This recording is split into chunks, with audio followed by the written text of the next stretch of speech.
semua, kembali lagi di pembelajaran sejarah hari ini bersama saya Vicky Haidin Istanbul dengan kode IKA. Pada hari ini kita akan membahas tema pembelajaran sejarah kita, yaitu upaya bangsa Indonesia dalam menggarap dukungan dari negara-negara lain pasca kemerdekaan. Adapun tujuan kita mempelajari ini bagaimana supaya kita paham dan mengerti bagaimana proses perjalanan bangsa ini ketika merdeka memperoleh ataupun mengait dukungan-dukungan dari negara-negara internasional terhadap proses kemerdekaan. Karena itu penting. Untuk itu supaya lebih paham dan mengerti, alangkah baiknya Anda semua perhatikan video berikut dengan seksama dan perhatikan dengan baik-baik supaya lebih paham dan mengerti. Silakan. Proklamasi. Kami, bangsa Indonesia, dengan ini menyatakan kemerdekaan Indonesia. Hal-hal yang mengenai pemindahan kekuasaan dan lain-lain diselenggarakan dengan cara saksama dan dalam tempo yang sesingkat-singkatnya. Jakarta, 17 Agustus 1945, atas nama bangsa Indonesia, Soekarno-Hatta.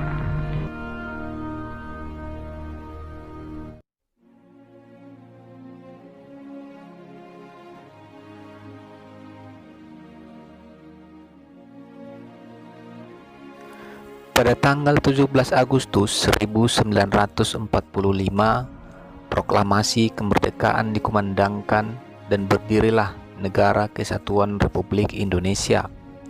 Di sisi yang lain, terbentuknya suatu negara ternyata dipengaruhi oleh dua unsur, yaitu unsur konstitutif dan deklaratif. Unsur konstitutif, terbentuknya suatu negara terdiri dari wilayah, rakyat, dan pemerintahan yang berdaulat. Adapun unsur deklaratif meliputi pengakuan dari negara lain. Unsur deklaratif sebenarnya bukanlah unsur yang mutlak untuk dipenuhi, namun pengakuan dari negara lain sangatlah penting agar tidak diasingkan dalam hubungan internasional. Untuk mendapatkan pengakuan dari negara lain dilakukan oleh bangsa Indonesia dengan cara-cara mengirim misi diplomasi ke negara lain untuk mendapatkan dukungan kemerdekaan. Perdana Menteri Sultan Syahrir mengupayakan untuk menarik dukungan internasional terhadap kemerdekaan Indonesia dengan cara adalah mengirim diplomatik dengan mengutus beberapa tokoh untuk meminta dukungan kemerdekaan Indonesia. Dalam kurun waktu setahun setelah proklamasi, Indonesia mendapat dukungan dari berbagai negara. Negara-negara pertama yang memberikan dukungan dan mengakui kemerdekaan Indonesia adalah Mesir, India, dan Australia. Namun di sini kita hanya membahas yang pertama adalah negara Mesir.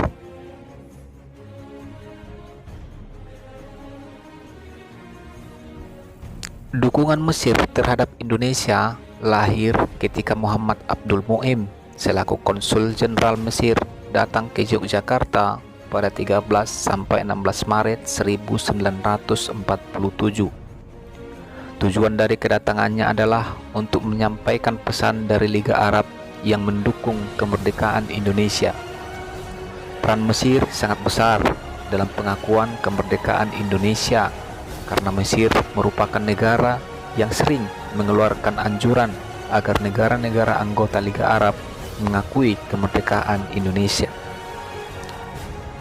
Kemudian pada tanggal 10 Juni 1947 terjadi penandatanganan perjanjian persahabatan antara Indonesia dengan Mesir.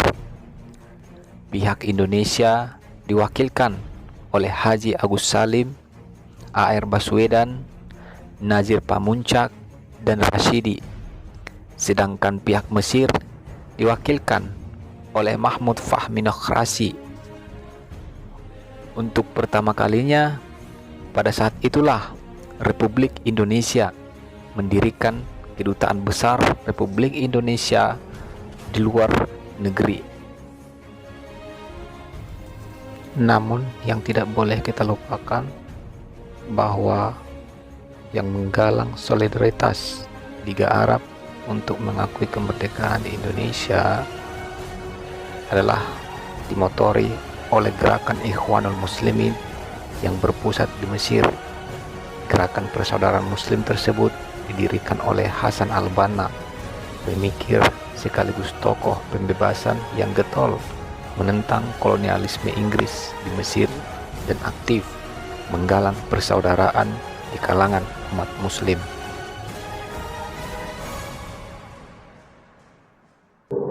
Ya, itulah video pembelajaran kita barusan yang berkaitan dengan upaya Indonesia dalam menggalang dukungan internasional, di mana pada saat itu negara pertama yang mengakui kemerdekaan Indonesia adalah negara Mesir. Ya, negara Mesir. Setelah itu nanti barulah negara India dan negara-negara yang lain. Untuk itu, supaya kita ataupun ada pembahasan yang lebih dalam, lebih jauh, bisa ditanyakan di Discord. Dan ingat, tetap belajar dan jangan malas, dan tetap jaga kesehatan dan pola hidup sehat. Silakan dan terima kasih.